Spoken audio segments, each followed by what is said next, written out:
Hello guys, कैसे हो आप लोग। मैं हूं शुभम और ये हमारा channel stock analyst and buy. अभी हम देखने वाले डिक्सन टेक्नोलॉजी के क्वार्टर वन के रिजल्ट के बारे में कि एक्जैक्टली क्वार्टर वन का रिजल्ट कैसा है, अच्छा है बुरा है, और इसके बाद हम लोग ने आगे जाके स्ट्रैटेजी क्या रखना चाहिए कि और बाइंग करनी चाहिए या फिर सेलिंग करनी या फिर होल्ड करना चाहिए, एक्जैक्टली क्या आगे जाके स्ट्रैटेजी यूज़ करना चाहिए।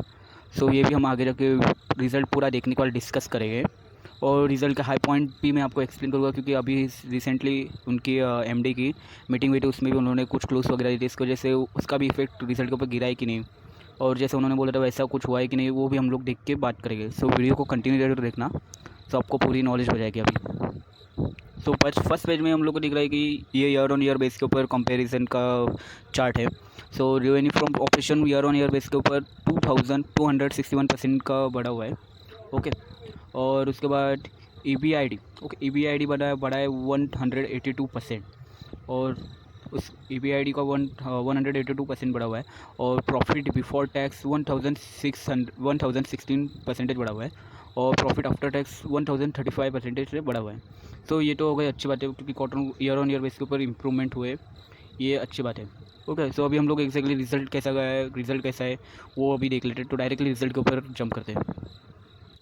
तो अभी हम देख रहे हैं स्टैंडर्ड लोन का रिज़ल्ट। ओके, स्टैंडर्ड लोन के हिसाब से टोटल इनकम इस बार का इनका हुआ है 1,53,000। प्रीवियस क्वार्टर का 1,84,000 और प्रीवियस ईयर का 46,000। ओके, ये रुपीज़ इन लैक्स है। ओके, मतलब 1,53,000 लैक्स है ऐसा। और ये तो मतलब टोटल इनकम ये क्वार्टर ऑन क्वार्टर बेस के ऊपर तो गिरते हुए दिख रहे हैं, लेकिन ईयर ऑन ईयर बेस के ऊपर अच्छे खासे इंप्रूवमेंट दिख रहे हैं हम लोग को। तो हम लोग ने ईयर ऑन ईयर बेस के ऊपर जैसा इतना अच्छा खासा इंप्रूवमेंट हुआ, इसके ऊपर ध्यान देना चाहिए। तो आप एक बार सोचो, अगर जून 20 के टाइम पे क्या होता है। जून 20 के टाइम पे सारे लॉकडाउन की वजह से, ओके, कंप्लीट लॉकडाउन की वजह से सारी शॉप्स बंद थी। और उसकी वजह से अच्छा खासा इन सबका, सारे कंपनी का, एक ही कंपनी का नहीं, सारी कंपनी का प्रॉफिट और रिवेन्यू सब डाउन हो गया था। Except IT company, pharma company, इनका भी हुआ था, लेकिन इन्होंने अच्छा खासा कमबैक दिखा क्योंकि इनके लिए एक मतलब एक अच्छा खासा मौका था उनके लिए। Okay, IT company, pharma company, health related companies जो भी थे, उन सब के लिए कोविड का टाइम एक अच्छा खासा मुनाफेदायक ठहरा हुआ है। उसकी वजह से उनका अच्छा खासा रिवेन्यू बढ़ा हुआ है। एक पॉइंट चेंजेस का टाइम काम किया है कोविड केसेस ने।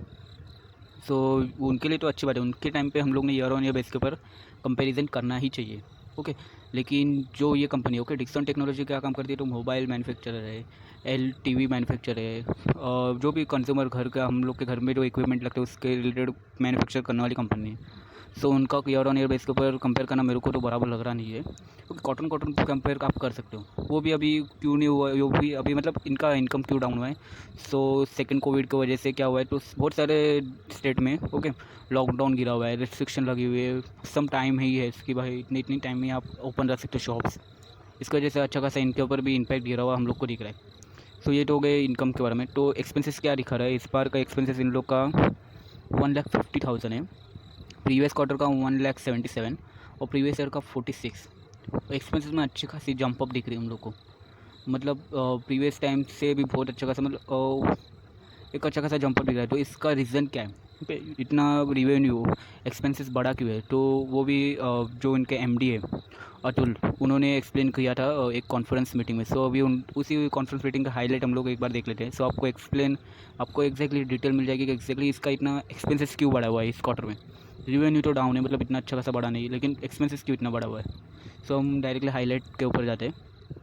सो उस इंटरव्यू का हाईलाइट मिस्टर अतुल लालू को, जो डिक्सन टेक्नोलॉजी के MD, उन्होंने सम पॉइंट ऑफ व्यू उनके रखे थे कि क्या आगे जाके हो सकता है, एक्सपेंसेस बढ़ सकता है कि नहीं, रेवेन्यू कितना हो सकता है, एक्सेट्रा। सो अभी हम लोग वो एग्जैक्टली डीप में देखते हैं। तो उन्होंने फर्स्ट हाईलाइट अपना है कि उनकी कंपनी अभी भी PLI स्कीम में है 25 to 26 तक टिल। ओके, और इसके बाद उन्होंने बोला है कि क्वार्टर वन का उनका रेवेन्यू एक्सपेक्टेशन है 2,000 करोड़ रुपीज़। ओके, और अभी दिखा कितना है, तो 2,400 के सम अराउंड दिखा है। सो एक नियरली वाइज बोलेगी तो ओके, वो सेम उनका भी एक्सपेक्टेशन था।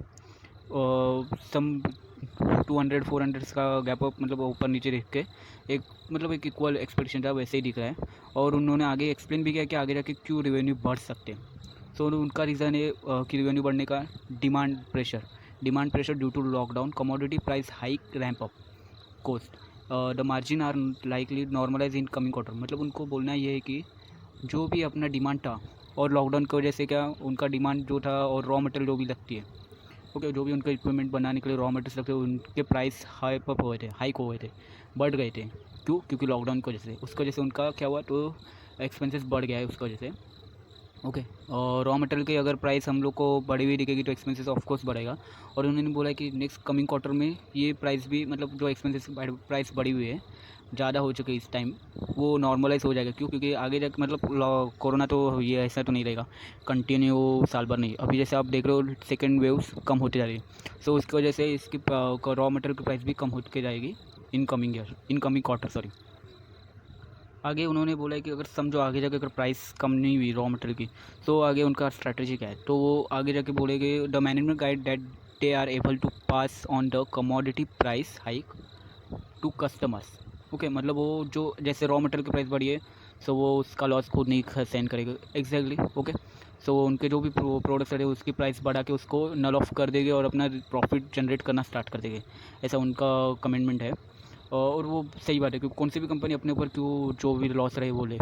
ओके, वो जैसे रॉ मटेरियल का प्राइस बढ़ेगा तो वो अपने मैन्युफैक्चर और उनके प्रोडक्ट की प्राइस बढ़ाएगी। सम अराउंड समझो अगर टीवी की प्राइस है 30,000, सो मैनेजमेंट को ऐसा लगा कि अभी हम लोग ने इसका प्राइस 35,000 कर देना चाहिए for cover the loss. Okay, जो एक्स्ट्रा हाइक हो चुकी है रॉ मटेरियल को उसको कवर अप करने के लिए, सो वो कर देंगे। उसका जैसे क्या होगा, तो इन कमिंग क्वार्टर में उनका प्रॉफिट जनरेट होते हुए दिखेगा आपको अच्छा खासा।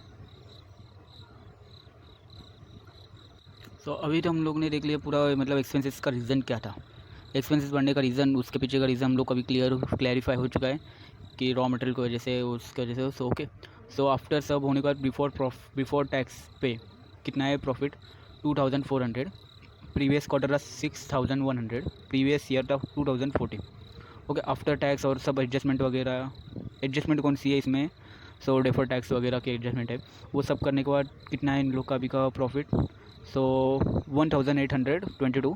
प्रीवियस क्वार्टर 4,452 और प्रीवियस ईयर 1,182। ओके, अच्छा खासा हम लोग को गिरते हुए दिख रहा है प्रॉफिट इस टाइम का, क्योंकि सेकंड कोविड का वेव से, उसकी वजह से, सेकंड कोविड के वेव की वजह से जो भी एक्सपेंस में बढ़ा हुआ है, सम अराउंड सब रीज़न की वजह से। तो आफ्टर सब होने के बाद हम लोग अभी EPS भी देख लेते, तो EPS में भी आपको अच्छी खासी गिरावट दिखेगी, क्योंकि प्रॉफिट में गिरावट दिखी है इसलिए। तो 3 इनका EPS हो चुका है इस टाइम का। अभी हमने कुछ स्टैंडर्ड लोन करेगा, एक बार कंसोलिडेट का भी देख लेते कि एक्जैक्टली क्या हुआ है। कंसोलिडेट में भी सेम ही सीन रहेगा सारे, जैसे स्टैंडर्ड लोन में हुआ है वैसे ही कंसोलिडेट में सेम सीन रहेगा, प्रॉफिट डाउन हुआ रहेगा, एक्सपेंसेस बढ़े हुए रहेंगे।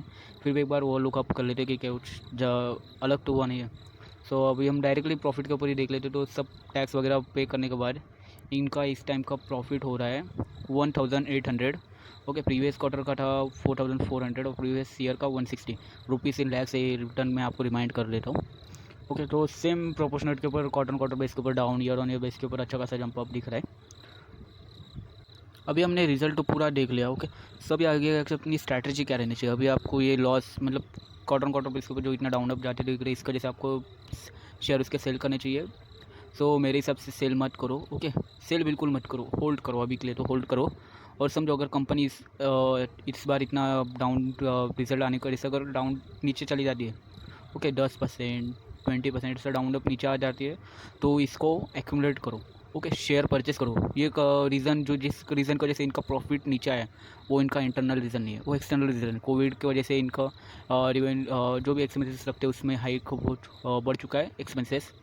ओके, प्राइस बढ़ चुकी है उनके रॉ मटेरियल की, इसकी वजह से इन लोग का इतना अच्छा खासा लॉस है। और कोई खरीदने के लिए अपनी शॉप्स ही बंद है, तो इनका रेवेन्यू भी कहाँ से आएगा, इनकम भी कहाँ से आएगी। सो सिंपल रीज़न है इनका इतना बुरा क्वार्टर का रिजल्ट की वजह से। सो मेरे हिसाब से आप अभी के लिए होल्ड रखो। ओके, और अगर इस शेयर में अगर 10% या फिर 15% का ऐसा डाउन अप दिखे, तो आपको फर्स्ट SIP लगा देनी चाहिए उसमें। ओके, फर्स्ट SIP में इन्वेस्टमेंट करो आप, मतलब आप अगर समझो आप एक सम अराउंड इसके 10 शेयर या फिर भी आप 50 शेयर ले सकते हो। सो स्टार्टिंग के इसमें आप उसका सिर्फ 50 शेयर ले सकते हो, तो आप सिर्फ 10 शेयर लो। ओके, 40 शेयर कब लो और नीचे आए तो, और या फिर आप सेविंग करके रखो उस पैसे को, अगर आगे जाके रिजल्ट अच्छा है जैसे उनका कमिटमेंट है, सो उस टाइम पे लगा दो एक साथ में। ओके गाइस, सो वीडियो पसंद आ रही है तो लाइक करना और चैनल को सब्सक्राइब करना। अभी के लिए बाय बाय।